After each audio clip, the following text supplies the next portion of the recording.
Here we go. All right. Today we played Pocket Ops. It's a pocket game, very small. I figured we might be able to play this at a restaurant or something. It's essentially tic-tac-toe, but you have these cards. You see that you have the board is divided into these, let me read those off of there, letters for each square, so A through I. And one side has these red spies. One side has blue. Okay, she's got more over there, these spies. And what you're doing is one person is the placer. So he's going to place one of these on the board somewhere, but not just yet, because the other person is going to be the predictor. And they have this deck of cards. They're also these are blueprint cards, so the whole theme is like spies. But you're going to pick one of these cards. You have A through I, and you're going to predict in what sector I'm going to place one of my spies. So she's going to pick a card. She's going to lay it down. Go ahead. All right, so she lays one down. I decide to go there. She turns over her card to see if she correctly predicted. And she predicted C, and I went into E. Since she did not predict correctly, my spy makes it. If she predicts the correct sector, then my spy comes back off the board. If she has the E, then I have to come off the board, and then it's her turn. So that's essentially how you play. And then you have some specialists. Instead of just the standard spies, you have a whole bunch of, I think there's 8 of these specialists. And you get to pick one each round. You get to turn over 2. And you get to turn over 2. You leave these face down. You'll turn over 2 of them and pick from one of those 2 which specialist you want to have. So these have abilities such as being able to, this is an assassin. So I would be able to place this actually into a space the enemy is already in. And if I'm not blocked, then I assassinate that person and I take their spot. Okay. And you have things like a courier, where a courier, if it's placed, gets to, I think it's switch the positions. You play it in the same room as a friendly spy. Oh, okay. So it's one of yours.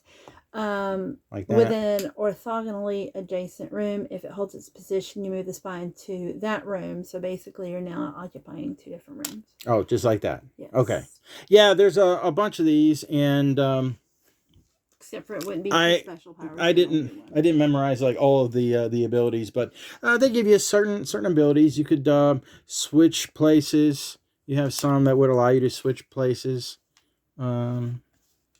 With another one, she had a sniper. The sniper right here, if it's placed successfully, can fire in any orthogonal direction and take out a spy. She did that on me. Do that. So you have these special abilities that some of them have, and you play until somebody wins a round. And what you have is this doomsday device over here. It's going to blow up the world. And you need a crystal to turn it off. So you win a round, you get to take one of these crystals, and you win a second round. That's when you take the doomsday device and you place the crystal inside, and you have saved the world once again. And that's all there is to it. So Pocket Ops. You're basically playing in at the most 3 rounds, and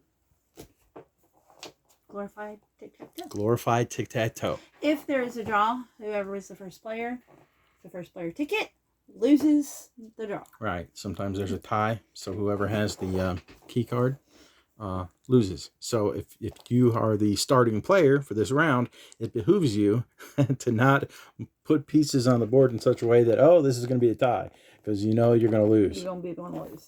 Yeah. I liked it. I liked it too. It was fun. It was quick. It's definitely something that we could take to a restaurant and play in a small area and while waiting for our food. And easy to travel with. So if we took another trip, we could play it in a hotel room on one of those little big tables and not take up much room in your luggage. So it's quick. It's fun. All right, so not a whole lot of strategy going on here. that's That's okay. really. You're trying to outthink the other player, trying to predict what they're doing. It's Doesn't take up much room on the table there. I think it would have just as much relevance as a Princess Bride game, or I know what you know. What was it? I know that you know that I know Oh, that yes. you know type thing. So if you know the other person really well, Right.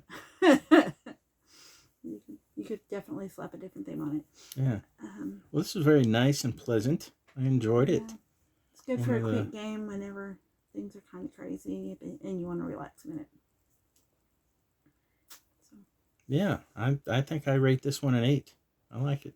I give it about a 7. So yeah. 7. Okay. One of our better games. It was quick. Yeah. Took us what? 15 minutes? Yeah. Tops. So if we're at IHOP, we probably play probably play a couple few of these games before 6 or 10 rounds. If Right. you go to the Mexican restaurant, you won't even have time to set it up. Right. Okay. Deanna's turn next week. Yes, and even though I'm out on Friday, I know I've got a lot going on the next week, so it'll probably be another quick game. Probably won't be picking any that are really, really hard until after school is out. So Right. We were trying to pick some fast games here. some quick ones. So, not sure yet what I'll pick. I haven't really thought about it that much. All right. So. We'll see you next week.